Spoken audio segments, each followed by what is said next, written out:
Atos, capítulo 17. Tendo passado por Anfípolis e Apolônia, Paulo e Silas chegaram a Tessalônica, onde havia uma sinagoga dos judeus. Paulo, segundo o seu costume, foi procurá-los e, por 3 sábados, discutiu com eles a respeito das Escrituras, expondo e demonstrando ter sido necessário que o Cristo padecesse e ressuscitasse dos mortos.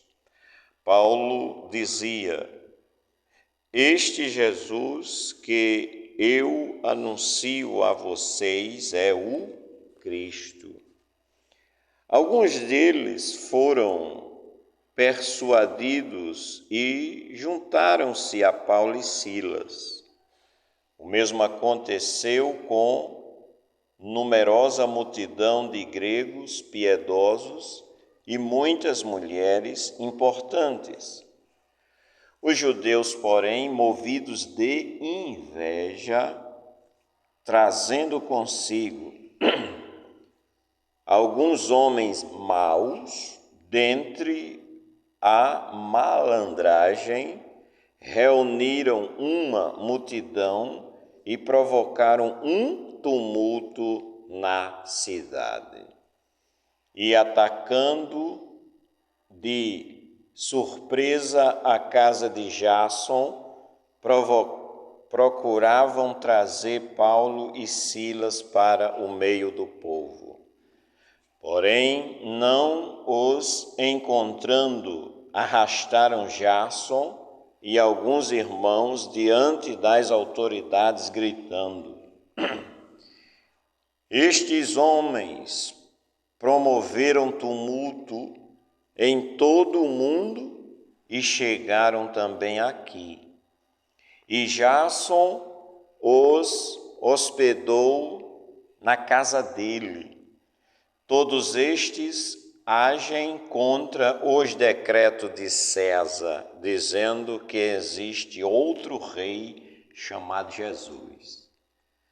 Tanto a multidão como as autoridades ficaram agitadas ao ouvir estas palavras. Porém, depois de terem recebido deles a fiança estipulada, as autoridades soltaram Jason e os outros. E logo, durante a noite, os irmãos enviaram Paulo e Silas para Bereia. Ali chegados, dirigiram-se à sinagoga dos judeus.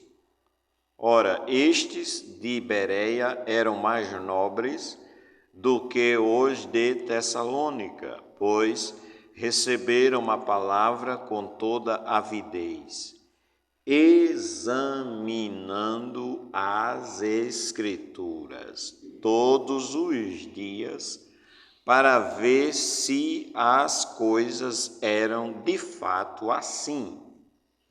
Com isso, muitos deles creram, mulheres gregas da alta posição social e muitos homens. Mas, logo que os judeus de Tessalônica souberam que a palavra de Deus era anunciada por Paulo também em Bereia, foram lá agitar e perturbar o povo. Então os irmãos fizeram com que Paulo fosse imediatamente para os lados do mar. Porém, Silas e Timóteo continuaram em Bereia. Os responsáveis por Paulo levaram-no até a Atenas e regressaram trazendo ordem a Silas e Timóteo que fossem encontrá-lo o mais depressa possível. Amém. Lemos até o verso de número 15. Meu Deus, que coisa coisa assim. É como está escrito no livro de Eclesiastes: nada é novo debaixo do céu. Só muda-se as caras e troca-se de roupa, mas a natureza do homem é sempre ruim desde que ele desobedeceu a primeira vez no Éden. Está aqui. A maldade do apóstolo Paulo era falar de Jesus. E o povo de Deus, escolhidos, os descendentes de Abraão, de Isaque e de Jacó, o santo povo escolhido de Deus, ia lá contra o seu Salvador Jesus. Está aqui, muito claro, não precisa nem falar muito. Movidos de inveja, porque as pessoas, tanto os judeus como os gregos, ou seja, os das outras nações, ouviam o evangelho, a pregação, que os apóstolos Paulo e Silas estavam pregando e crendo em Jesus. Ficou muito claro na leitura que eles, movidos de inveja, ia lá e perturbava. Diz o texto que eles juntaram homens maus Aí, meu irmão, está aqui o texto, que Deus tem misericórdia. A gente tem essa frase de dizer que Deus tem a misericórdia. Se Ele não tivesse, a gente já estava tudo destruído, porque pense numa raça ruim, é o que se chama homem, Está aqui um texto muito claro, que Deus abençoe.